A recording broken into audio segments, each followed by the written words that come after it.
Selamat bergabung kembali dengan mata kuliah TF 3202 Fisika Bangunan. Pada segmen ke-7 dari minggu ke-6 ini, kita akan mempelajari tentang konsep luminansi.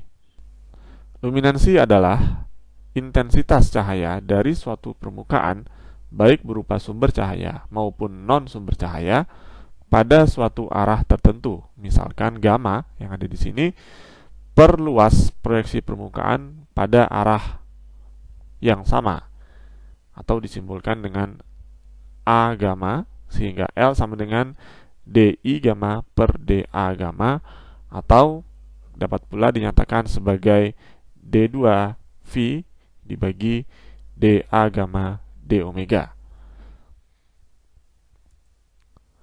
Luas proyeksi permukaan atau A gamma yang ada di sini pada sudut yang bersangkutan dapat dinyatakan sebagai luas permukaan sumber ataupun non-sumber yang diamati sebenarnya dikalikan dengan kosinus sudut yang terbentuk atau cos gamma. Sedemikian sehingga L dapat dinyatakan sebagai DI gamma per DA cos gamma, yang mana nilainya akan tentu saja bergantung kepada besarnya sudut gamma atau sudut pengamatan yang bersangkutan.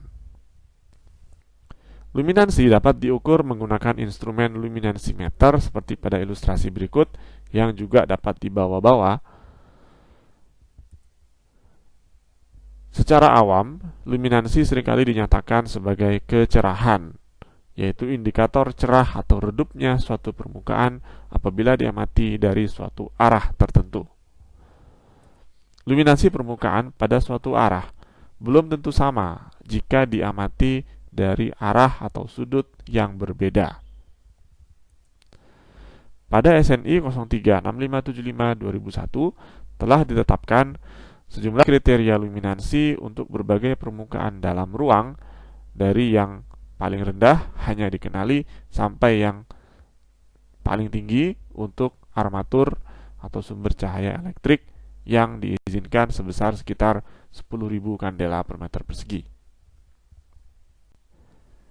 Luminansi permukaan suatu sumber cahaya terkait erat dengan distribusi intensitas cahaya yang dihasilkan oleh sumber tersebut.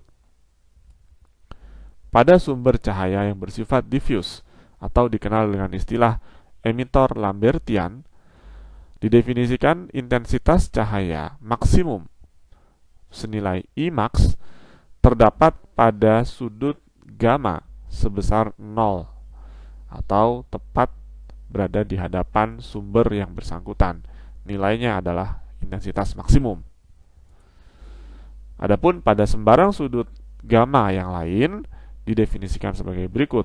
Pada rentang gamma antara 0 sampai dengan pi per 2, nilai dari I gamma dapat didefinisikan sebagai I0 atau Imax dikalikan dengan cos gamma. Sementara pada sudut yang lain nilainya didefinisikan 0. Sehingga luminansi pada sembarang sudut gamma yang bernilai di antara 0 sampai dengan pi per 2 dapat kita tuliskan sebagai berikut, yaitu I0 cos gamma dibagi dengan luas proyeksinya, yaitu A cos gamma. Karena sama-sama mengandung cos gamma pada pembilang dan penyebut, maka dapat dihilangkan sehingga L gamma bernilai I0 dibagi A, yang mana I0 adalah intensitas maksimum yang bernilai konstan, sedangkan A adalah luas permukaan asli dari sumber tersebut yang juga konstan, sehingga L gamma adalah bernilai konstan atau sama dengan L0 atau L pada sudut berapapun, nilainya tidak akan berubah. Artinya pada emitor Lambertian, karakteristik luminansi yang dihasilkan adalah bernilai konstan, tidak bergantung pada sudut pengamatan. Pada sumber cahaya isotropik, intensitas cahaya yang dihasilkan bernilai sama atau konstan pada seluruh sudut gamma. Sehingga luminansi pada sembarang sudut gamma dapat dinyatakan sebagai I0 atau intensitas pada sudut 0 atau pada sudut berapapun yang nilainya konstan dibagi dengan luas proyeksi dari sumber cahaya tersebut, yang pada umumnya berbentuk seperti bola, sehingga luas proyeksinya adalah berbentuk lingkaran dengan radius yang sama dengan radius bola tersebut. Sehingga didapati nilai L gamma di sini juga bernilai konstan, artinya sama jika diamati dari berbagai arah.